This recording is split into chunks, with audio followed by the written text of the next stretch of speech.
तो आज स्टार्ट करते हैं इम्पोर्टेंट चैप्टर, सबसे one of the most important chapter in programming, functions.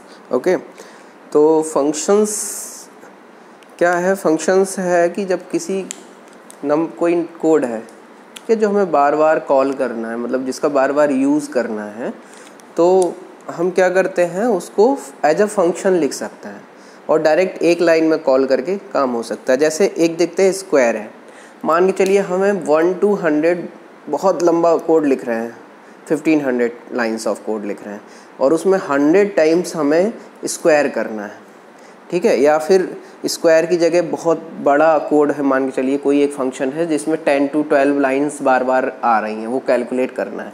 तो हम क्या करेंगे, बार बार उसकी वहाँ पर डेफिनेशन देने से अच्छा है बार बार उस 10-15 को लाइन्स ऑफ कोड को अपने कोड में एम्बेडेड करने का से अच्छा है कि उसको एक बार अलग से लिख देते हैं। तो वो जो अलग से लिखते हैं उसको कहते हैं फंक्शन। तो एक फंक्शन बना दिया और उस फंक्शन को बना के जब भी हमें उसकी ज़रूरत होती है वो वैल्यू कैलकुलेट करने की, तो हम जस्ट उसको कॉल कर लेते हैं। जैसे कि हमें स्वाइपिंग करनी है, एक प्रोग्राम है उसमें स्वाइपिंग करनी है, तो स्वाइपिंग करनी है, तो स्वाइपिंग करने के लिए मान के चलो हमें उसमें 500 टाइम्स स्वाइपिंग करनी है। तो अगर हम 500 टाइम्स वो 3-4 लाइन का कोड लिखेंगे तो 1500 लाइन हो जाएगा लगभग। तो इससे अच्छा है कि हम उसको कहीं अलग से डिक्लेयर कर दें और उसके अलावा जब भी उसका आए तो एक लाइन में कॉल हो जाए, ठीक है। तो हमें उतनी नंबर ऑफ़ लाइन्स जो है वो कम लिखनी पड़ेंगी, ठीक है। देख लेते हैं उसको, बट ये याद रखिए कि फंक्शन यूज होता है जब नंबर ऑफ़ स्टेटमेंट्स या कोई चीज़ हम कैलकुलेट कर रहे हैं वो बार बार रिपीट हो रहा है। जब बार बार रिपीट हो रहा है तो उसको हम एज अ फंक्शन के थ्रू भी यूज़ कर सकते हैं, ठीक है।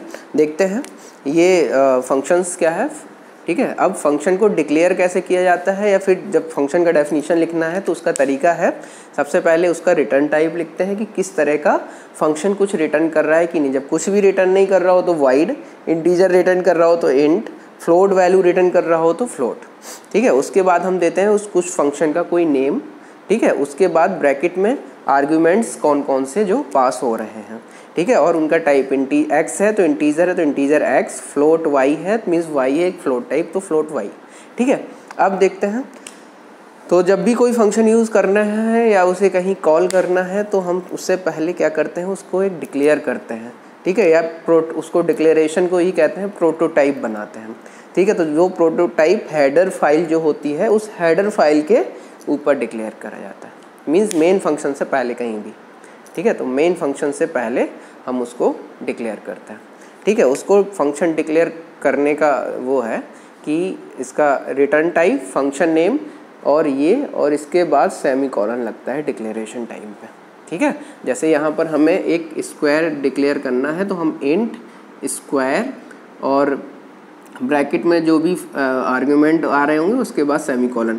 अब डिक्लेरेशन टाइम पे हमें वो वेरिएबल देना नेसेसरी नहीं होता, हम चाहे तो दे सकते हैं और चाहे तो ना दीजिए, उसमें कोई दिक्कत नहीं है। तो यहाँ पर देखिए डायरेक्ट मैंने सिर्फ इंट लिखा है, कोई वेरिएबल नहीं रखा है। इसका मतलब है कि जब भी हमें किसी फंक्शन को वो डिक्लेयर करना है तो वहाँ पर हमें वेरिएबल का नाम देने का ज़रूरत नहीं पड़ता, ठीक है। और इसके ऊपर ही हेडर फाइल रहेगी, उसके बाद ही हम डिक्लेयर कर देंगे, ठीक है। अब आगे देखते हैं, आगे है कि डिक्लेयर करने के लिए हो गया फंक्शन डिक्लेरेशन ऐसे होता है, ठीक है। फंक्शन डेफिनेशन कैसे देते हैं, एग्जांपल के थ्रू देख लेते हैं हम।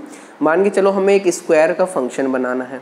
स्क्वायर का फंक्शन के लिए एक वेरिएबल हम चाहते हैं कि हम एक कॉल करें स्क्वायर और एक वेरिएबल इंसर्ट करें, वो रिटर्न में हमें उसका स्क्वायर कैलकुलेट करके दे दें, ठीक है।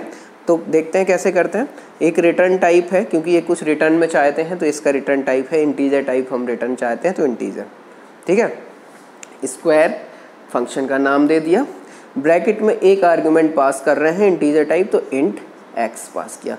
यहाँ पर आर्ग्यूमेंट देना ज़रूरी होता है, ठीक है। जब हम फंक्शन का डेफिनेशन देते हैं तो वहाँ पर आर्ग्यूमेंट देना ज़रूरी है, डिक्लेरेशन टाइम पे ज़रूरत नहीं है, ठीक है। दोनों में डिफरेंस है थोड़ा सा, ठीक है।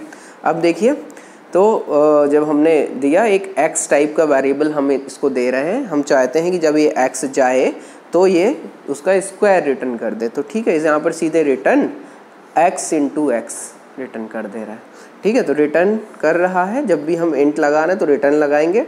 अब ये x इंटू एक्स रिटर्न कर रहा है, ठीक है, तो x इंटू एक्स रिटर्न कर देगा, कोई दिक्कत नहीं है, ठीक है। अब आगे देखते हैं कि ये हमने फंक्शन बना लिया। अब इसको कॉल कैसे कराते हैं। फंक्शन कॉलिंग होती है, एक फंक्शन से दूसरे फंक्शन को भी कॉल कर सकते हैं, बट एक मेन फंक्शन से वहाँ लिंक जाना चाहिए, क्योंकि जब भी मैंने बताया था कि जो कर्सर का कंट्रोल होता है या कंट्रोल स्टेटमेंट्स होता है वो सबसे पहले रन होना कहाँ से स्टार्ट होता है, मेन फंक्शन से, ठीक है। तो हम स्क्वायर के लिए एक मेन फंक्शन क्रिएट कर रहे हैं, तो उसके लिए सबसे पहले उसका प्रोटोटाइप दिया। तो प्रोटोटाइप हम मेन फंक्शन के ऊपर देंगे, इंट स्क्वायर नाम का वो है, इंटीजर टाइप उसका रिटर्न टाइप है। और क्या इनपुट ले रहा है, एक इंटीजर टाइप वैल्यू ले रहा है। 2 ले रहा होता तो कॉमा इंट दूसरा, ठीक है, उसमें वेरिएबल का नाम देने की जरूरत नहीं है, और सेमी कॉलम। ये हो गया प्रोटोटाइप देना, ठीक है। अब प्रोटोटाइप दे लिया। अब इसके बाद स्टार्ट करते हैं मेन फंक्शन। तो इंट मेन, ठीक है, क्योंकि मेन फंक्शन भी इंट से स्टार्ट कर रहे हैं तो एक रिटर्न 0 होगा, इट्स ओके। अब देखिए 2 इंटीजर टाइप वेरिएबल लिए n और k। तो जैसे ये करेंगे तो मेमोरी क्रिएट हो जाएगी, एक n का और एक k, 2 बाइट, क्योंकि इंटीजर है तो 2 बाइट n 2 बाइट k का मेमोरी एलोकेट हो जाएगा। उसके बाद देखते हैं मैसेज जाएगा यूज़र के पास, इंटर अ नंबर। तो एक यूज़र नंबर इंटर करेगा।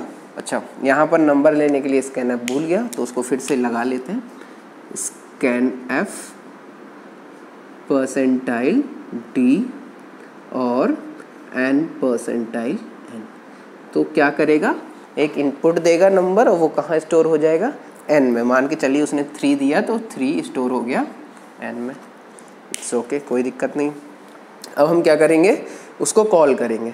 कॉल करने के बाद देखो एक इंटीजर रिटर्न कर रहा है, तो जब भी कोई चीज़ फंक्शन रिटर्न करती है तो कहीं ना कहीं स्टोर कराना पड़ता है, और उसी टाइप का होना चाहिए। अगर ये फ्लोट रिटर्न कर रहा होता तो k क्या होना चाहिए, फ्लोट टाइप, ठीक है। तो हम क्या करेंगे, इंटीजर के टाइप लिया था तो k is equals to square of n। तो क्या होगा, यहाँ पर देखो, यहाँ सीधे क्या करते हैं, फंक्शन का नाम और सीधे वैल्यू। जब फंक्शन कॉलिंग करते हैं तो ये यहाँ इंट कुछ नहीं, यहाँ डायरेक्ट फंक्शन का नेम जो है, ठीक है, और जो वैल्यू या जो पैरामीटर देना है, तो यहाँ n लिया था तो यहाँ 3 चला जाएगा, तो स्क्वायर ऑफ 3 कॉल होगा, ठीक है। स्क्वायर ऑफ 3 कॉल होगा तो यहाँ पर डायरेक्ट कंट्रोल आएगा, तो यहाँ क्या होगा, x का वैल्यू कितना हो जाएगा, 3, ठीक है। और क्या करेगा ये function, return 3 into 3 means 9 return करेगा। अब ये 9 वैल्यू रिटर्न होगी, तो जिसमें k इज इक्वल्स टू था तो k के अंदर वो 9 वैल्यू स्टोर हो जाएगी। तो यहाँ पर k के अंदर 9 स्टोर हो गया, ठीक है। तो k is equals to square of n calculate हो गया, और जो स्क्वायर ऑफ n से वैल्यू आई एक इंटीजर टाइप, वो किस में स्टोर हो गई, k में, ठीक है। अब इसको प्रिंट करा देंगे, print F the square of percentile D is equals to percentile D. तो यहाँ n और k दे रहे हैं, तो n जाएगा पहले परसेंटाइल डी की जगह, k जाएगा दूसरे परसेंटाइल डी की जगह, और रिटर्न प्रिंट हो जाएगा द स्क्वायर ऑफ 3 इज 9, ठीक है, और प्रोग्राम एंड, ठीक है।